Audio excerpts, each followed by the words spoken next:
نحمده ونصلي على رسوله الكريم أما بعد فقد قال الله تعالى في القرآن الكريم وفي القرآن المجيد أعوذ بالله من الشيطان الرجيم بسم الله الرحمن الرحيم ووصينا الإنسان بوالديه إحسانا إلى آخره صدق الله العظيم. அருமைக்குரிய சகோதரர்களே, பெரியோர்களே, தாய்மார்களே, நாம் இன்று பார்க்கக்கூடிய தலைப்பு பெற்றோர்களுக்கு உபகாரம் செய்தல். ஏன்னா இது முக்கியமான விஷயங்கள். இன்று பெற்றோர்களை நிந்திக்கக்கூடிய குழந்தைகள் அதிகமாக ஆகிவிட்டார்கள். குழந்தை பருவத்தில் இருந்தே அவர்களுக்கு நாம் கொடுக்கக்கூடிய ஒரு அன்பு எனக்கூடிய பெயரில், பாசத்தை காட்டுகின்றோம் எனக்கூடிய பெயரில் அதீதமான அன்பை நாம் கொட்டிவிடுகின்றோம். அதனுடைய விளைவு இன்று பெற்றோர்களை மதிக்கக்கூடிய குழந்தைகள் என்பது குறைந்து கொண்டே சென்று கொண்டிருக்கின்றது. நாம் இந்த உலகில் வருவதற்கு அல்லாஹுதான் காரணம் என்பதை நாம் யாரும் மறப்பதற்கில்லை. அதே சமயத்தில் நம்மை வெளிப்படுத்துவதற்கு ஒரு மூல காரணம் வேண்டும் என்பதை அல்லாஹ் ஆக்குகின்றான். அதற்கு காரணமாக ஆக்கியுள்ளது பெற்றோர்களைத்தான் அல்லாஹு தஆலா ஆக்கியிருக்கின்றான். அல்லாஹ் தன்னுடைய திருமறையில் நாம் அருள்மறையில் சொல்லும் பொழுது சொல்கின்றான், வகலா ரப்புக அல்லா தஅபுது என்பதை முதன்மையாக அல்லாஹ் சொல்கின்றான்.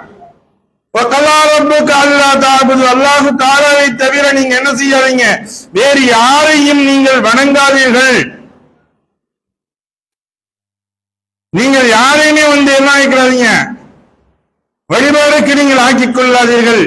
இல்லா ஐயா, அவனை தவிர நீங்கள் வணங்குவதற்கு வழிபடுவதற்கு அல்லாஹை தவிர வேற யாரை ஆக்கிறாதீங்க அப்படின்னு அல்லாஹ் வணக்க வழிபாடை சொன்ன அல்லாஹ் அடுத்தபடியாகவே அந்த வசனங்களில் தொடர்ச்சியாக சொல்கின்றான், வபில் வாலிதைனி, உங்களுடைய பெற்றோர்கள் தாயாக இருக்கட்டும் தந்தையாக இருக்கட்டும் இரண்டு நபர்களையும் அல்லாஹு தஆலா இங்கே குறிப்பிட்டு சொல்கின்றான்.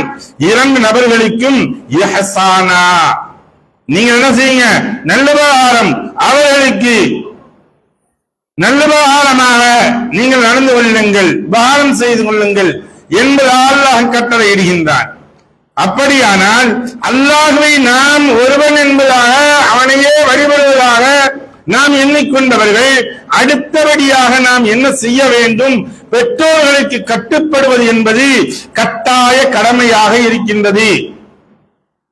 இத சொல்லும் பொழுது அல்லாஹு தஆலா பல்வேறு இடங்களில் குறிப்பிடும் பொழுது சொல்கின்றான், வഖஃபில் லஹுமா ஜனாஹ துல்லி, பெற்றோர்களுக்கு நீங்கள் பணியுங்கள் என்பதை அழகிய வார்த்தைகளில் அல்லாஹ் சொல்லி காட்டுகின்றான். அதாவது இரண்டு கைகளையும் அடக்கி பணிந்து பேசுவது அவர்களிடத்தில், பேசக்கூடிய சமயத்தில் கூட அவர்களிடத்தில் எப்படி பணிவாக இருக்க வேண்டும், கையை கட்டி பணிவாக அவர்களிடத்தில் நாம் பேச வேண்டும். அதை இன்னும் தெளிவாக சொல்வதாக இருந்தால், எப்படி பறவைகள் தங்களுடைய ரெக்கைகளை தாழ்த்தி கொண்டு இருக்கின்றதோ இதுபோன்று இவர்கள் தங்களுடைய பெற்றோர்களிடம் இருக்க வேண்டும். பெற்றோர்களுக்கு கட்டுப்பட்ட இரண்டு நபிமார்களை அல்லாஹ் தஆலா சிராஹித்து தன்னுடைய திருமறையாம் அருள்மறையில் சொல்லி காட்டுகின்றான். வபர்ர பிவாலிதைஹி வலம் யகுன் ஜப்பாரன் அஸியா என்பதாக யஹ்யா அலைஹிஸ்ஸலாத்து வஸ்ஸலாம் அவர்களை பற்றி அல்லாஹ் சொல்கின்றான். அதே சமயத்தில் அல்லாஹ் தஆலா ஈசா அலைஹிஸ்ஸலாத்து வஸ்ஸலாம் அவர்களை சொல்லும்போது சொல்லி காட்டுகின்றான், வபர்ர வாலிதைஹி வலம் யஜ்அல்னி ஜப்பாரன் ஷகிய்யா என்பதாக அல்லாஹ் தஆலா இரண்டு நபர்களையும் இரண்டு நபிமார்களையும் தங்களுடைய பெற்றோர்களுக்கு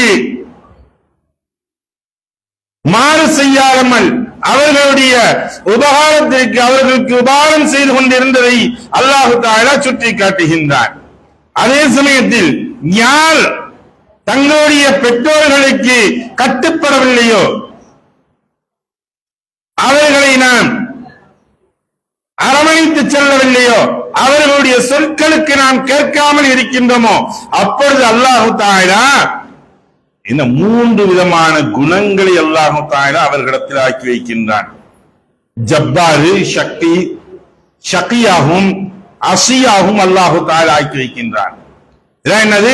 பாவியாகவும் மூலவியாகவும் ஆணவம் கொண்டவனாகவும் அல்லாஹு தஆலா அந்த மனிதனை ஆக்கி விடுகின்றான். யார?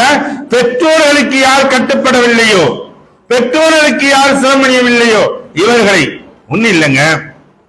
மூசா அலைஹிஸ்ஸலாம் அவங்க கேட்கிறாங்க, யா அல்லாஹ் நாளைக்கு சொர்க்கத்துல என்னோட இருக்கிறது யாரு அப்படின்னு கேட்கிறாங்க. அப்ப அல்லாஹ் தஆலா சொல்றான், இன்ன இடத்துல ஒரு இடத்தை குறிப்பிட்டு சொல்றான், இன்ன இடத்துல போங்க, அந்த ஒரு மனிதன் இருப்பாரு, அவர் தான் உங்களுக்கு நாளை சொர்க்கத்தில் உங்களுடன் இருப்பார் என்பதாக சொன்ன உடனே அந்த மனிதரை தேடி போறாங்க மூசா அலைஹிஸ்ஸலாம். அவர் பார்த்தா சும்மா சாதாரணமான ஆளா இருக்காரு, ஒன்னும் இறைச்சி வியாபாரியாக இருக்காரு. இந்த மனிதர்கிட்ட போன அப்ப மூசா அலைஹிஸ்ஸலாம் அவங்க கேட்டாங்க, அல்லாஹ் என்ன எனக்கு சொர்க்கத்துல என்னோட இருக்கக்கூடியது உங்களை சொல்லி இருக்கா, என்ன காரணத்திற்கு சொன்னான்னு தெரியலையே அப்படின்னு சொன்ன பொழுது அந்த மனிதர் சொன்னாரு, கொஞ்சம் பொறுங்க, என்னுடைய பெற்றோர்களுக்கு செய்ய வேண்டிய பணிவிடை இருக்குது, நான் செஞ்சுட்டு வர்றேன் அப்படின்ட்டு அவர் போனாரு. தங்களுடைய பெற்றோர்கள் எப்படி இருந்தார்கள் என்று தெரியுமா? கூனி குறுகியவர்களாக, கூடையில் தூக்கி வரக்கூடிய அளவிற்கு அவர்கள் சிறுத்தவர்களாக இருந்தாங்க. தூக்கி கொண்டு வந்தாரு, அவங்களுக்குரிய தேவைகளை எல்லாம் பூர்த்தி செய்தார், அவர்களை சுத்தம் செய்தார், அவர்களுடைய பசியை அமர்த்தினார். இப்ப அமர்த்திட்டு சொன்னாரு, இதுதாங்க நான் செய்யக்கூடிய காரியம், வேற ஒண்ணும் இல்ல.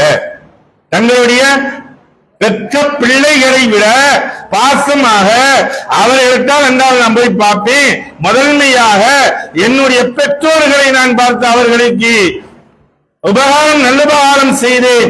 அதனால் அல்லாஹ் சொல்லி இருப்பான். அப்ப பெற்றோர்களை நாம் அனுசரித்து அவர்களுடைய சொல்லுக்கு நாம் கேட்டு நடக்கக்கூடிய சமயங்களில் அல்லாஹு தஆலா இம்மையிலும் சரி மறுமையிலும் சரி நம்மளை ஈரேற்றத்தில் உள்ளவர்களாக ஆக்கி தருகின்றான். அப்படியா கொண்ட நன்மக்களாக வல்லோன் அல்லாஹ் உங்களையும் என்னையும் ஆக்கி அருள்வானாக. வல்லோன் அல்லாஹ் இந்த ஒற்றைப்படையான இரவுகளில் நீங்கள் லைலத்துல் கத்ருடைய இரவை தேடிக் கொள்ளுங்கள் என்பதாக ரசூலுல்லாஹி ஸல்லல்லாஹு அலைஹி வஸல்லம் அவர்கள் சொல்லி இருக்கின்றார்கள். அந்த அடிப்படையில் யா அல்லாஹ் இந்த ஒற்றைப்படையான அந்த லைலத்துல் கத்ருடைய இரவாக இருந்தால் அதை நாங்கள் முழுமையாக அடையக்கூடிய நன்மக்களாக வல்லோன் அல்லாஹ் ஆக்கி அருள்வானாக. யா அல்லாஹ் இபாதத்துகளில் கிடைத்த நன்மக்களாக வீண் பேச்சுக்களோ வெட்டி பேச்சுக்களோ பேசிக்கொண்டு உன்னுடைய உபதேசங்களை கூட நாங்கள் உதாசீனப்படுத்தாத நன்மக்களாக எங்களை ஆக்கி எங்களுடைய அமல்களை ஏற்றுக்கொள்ளப்பட்ட ஒப்புக்கொள்ளப்பட்ட அமலாக ஆக்கி தந்தருள்வாயாக. வாஹிர் தாவானா அல்ஹம்துலில்லாஹி ரப்பில் ஆலமீன்.